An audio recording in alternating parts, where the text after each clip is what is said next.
وذل قربا، فرمایا کہ عزیز و اقارب، ظاہر ہے کہ جن کے ساتھ آپ کے خونی رشتے ہیں، آپ کے سسرالی رشتے ہیں، آپ کے نسبی رشتے ہیں، ان رشتوں کو مقدم کر دیا کہ عزیز و اقارب کے ساتھ تمہارا رشتہ ہو، اس لیے کہ عزیز و اقارب جن کے ساتھ آپ کے خونی رشتے ہیں ان کے ساتھ تمہیں صلہ رحمی کا حکم ہے، صلہ رحمی کا حکم۔ اور صلہ رحمی اتنی زبردست چیز ہے، اتنی زبردست چیز ہے کہ عرش الہی کانپ رہا ہے۔ اللہ تبارک و تعالیٰ پوچھتے ہیں عرش تو کیوں کانپتا ہے، کیوں کانپتا ہے؟ تو عرش بولا اے رب ذوالجلال میں اس لیے کانپتا ہوں کہ ابھی تک صلہ رحمی کرنے والے کے لیے بخشش کا فیصلہ نہیں ہوا، صلہ رحمی کرنے والے کے بخشش کا فیصلہ نہیں ہوا، تو اللہ تبارک و تعالیٰ فرماتے مجھے اپنے حق کی قسم ہے کہ صلہ رحمی کرنے والے کے لیے میں جنت کو کھول دوں گا۔ تو کہا صلہ رحمی، تو خونی رشتوں میں صلہ رحمی کا حکم۔ اب حالانکہ خونی رشتوں سے ایذا پہنچتی ہے، تکلیف پہنچتی ہے، چچا کی طرف سے تکلیف، ماموں کی طرف سے تکلیف، خالہ کی طرف سے تکلیف، پھوپھی کی طرف سے ایذا رشتوں میں ہے، لیکن اس کے باوجود قرآن کریم نے اور نبی پاک صلی اللہ علیہ وسلم اس بات کی تاکید فرمائی بھلے تمہیں ان کی طرف سے ایذا پہنچ رہی ہے، آپ اپنی صلہ رحمی کا حق ادا کر دیں، جتنے بھی درجے کا ہو سکتا ہے۔ آپ اس سے قطع تعلق کرنے کی تمہیں اجازت نہیں ہے کہ آپ بالکل قطع تعلق کر دیں، نہیں، تمہارے خونی رشتے چونکہ ہے، لہٰذا اگر وہ ظلم بھی کرتے ہیں تم اس ظلم کو اللہ کے لیے برداشت کر کے صبر کرو اور ان کے حال احوال پوچھنے میں دریغ نہ کرو،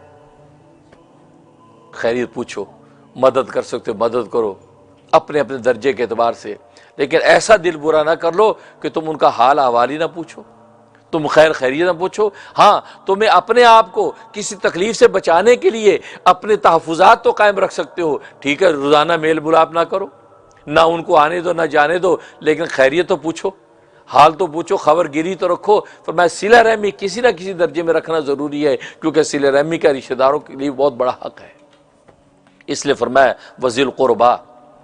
اور ایک حدیث میں ارشاد فرمایا کہ اپنے رشتہ دار عزیز و اقارب کے ساتھ جب تم صلہ رحمی کرو تو ان کی طرف سے نیک بات کی امید نہ رکھو، یہ نہ سوچو کہ وہ ہماری تعریف کریں گے، خوش ہوں گے، واہ واہ کریں گے، جی امریکہ میں بیٹھے ہیں، دیکھو پھوپھی، بڑا پورے خاندان پھوپھی ہماری تعریف کرے گی، دیکھو جی ہر مہینے $500 بھیجتا ہے، کتنا اچھا میرا بھتیجا، یہ امید نہ رکھو۔ فرمایا کہ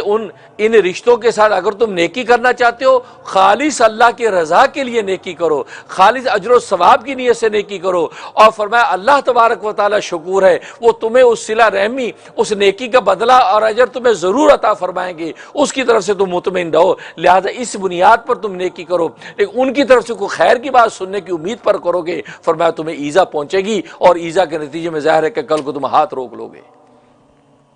جی ہم تو پھوپھی کی خدمت کرتے ہیں، اور پھوپھی کہتے کیا ہوا بھی امریکہ میں بیٹھا جو بھیج دیے $500 تو کیا ہوا، وہاں لاکھوں کما رہا ہے، ظاہر ہے پاکستان میں بیٹھا ہوا یہی بات ہی کہتا ہے۔ آپ یہاں سے $200 بھیج بھی دیں تو ماشاءاللہ $200 آپ کو بھیجے ہیں خالہ، اور کیا ہوا، وہاں لاکھوں کما رہا ہے، کیا ہوا، ڈاکٹر ہے وہاں، 200 بھیج دے تو کیا ہوا، لیکن اس کو پتہ نہیں کہ 200 کیسے بنتے ہیں، یہاں 200 کیسے بنتے ہیں، وہاں تو $20,000 روپیہ بن گیا، لیکن یہاں 200 کیسے بنتے ہیں، یہاں درختوں پہ بھی نہیں لگتے کہ اس کو توڑ لیا جائے، ATM مشین کے اندر کارڈ ڈالے نکل آتے ہیں،